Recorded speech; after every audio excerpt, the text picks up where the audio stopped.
Parallel structure. Parallel structure is an area that many students get mixed up on because it has to do with having each verb or noun or part of speech in the same exact form. So in this video, you will learn what a parallel structure is, recognize common patterns that create faulty parallelism, and apply strategies for revising faulty parallelism. Parallel structure is defined as the use of grammatical structure or part of speech, for example, nouns, verbs, adjectives, adverbs, etc., for items in a series. Common places to find faulty parallelism: a coordinated series. For example, this is faulty. We learned how to recognize comma splices and using semicolons. The proper way to write this sentence is, we learned how to recognize comma splices and how to use semicolons. The how to recognize is the verb for comma splices, but a different one, how to use, is the verb for semicolons. So the second sentence is parallel. And also, a lot of times when students write lists, they make an error here too. An editor needs to know good grammar, proper punctuation, and working tactfully with writers. What you're trying to do here is have the verb phrase need to know go with each one of your items in the series. But needs to know working tactfully with writers is not properly written. So we'll change the sentence to this. An editor needs to know good grammar, proper punctuation, and how to work tactfully with writers. So you see now the verb phrase needs to know goes well with how to work tactfully with writers. Mixing tenses. Use a consistent tense for events that occurred at the same time relative to the document. So here's an example from a student essay. Dr. Lorist found that the effects of caffeine can last up to 5 hours. Jairus also shows that caffeine interferes with sleep patterns. In this example, the verbs need to both be in the same tense because Lorist and Jairus are both researching the same type of information and they did it at about the same time. So to make it parallel, Dr. Lorist found that effects of caffeine can last up to 5 hours.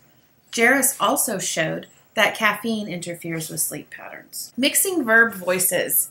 Use active and passive voice consistently in a series. For example, this one is faulty.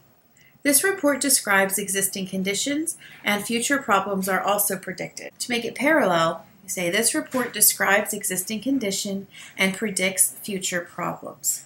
So describes and predicts are both in the same active voice. Whereas in the faulty one, describes and are also predicted are in different voices. Mixing different types of verbals. Faulty. The purpose of this report is to describe existing conditions, to predict problems, and estimating the cost of improvements. Verbals are anything that it has a verb in it.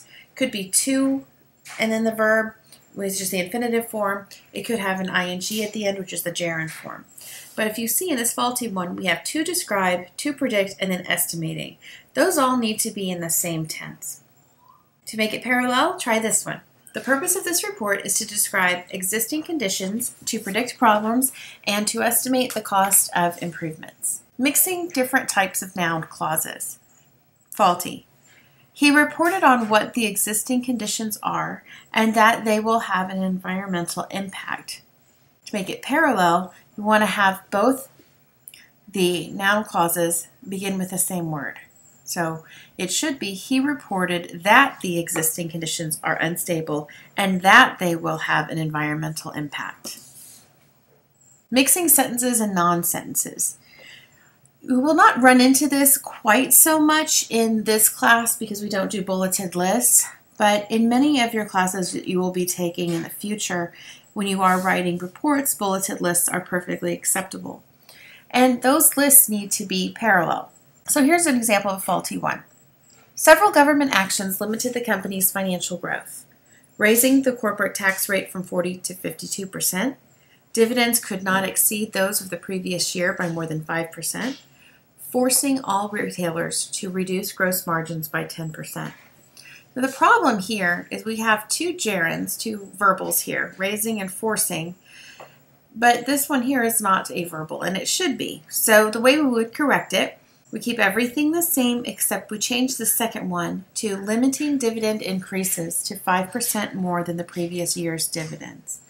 as you can see, it's saying the same thing as this example up here, but now we have all of our verbals in the same look the same. Being able to write in a parallel structure is a little difficult. So what I've done here is I've included a URL to the Purdue Online Writing Lab, and they have some great resources on parallel structure. I've also posted this link in the online classroom.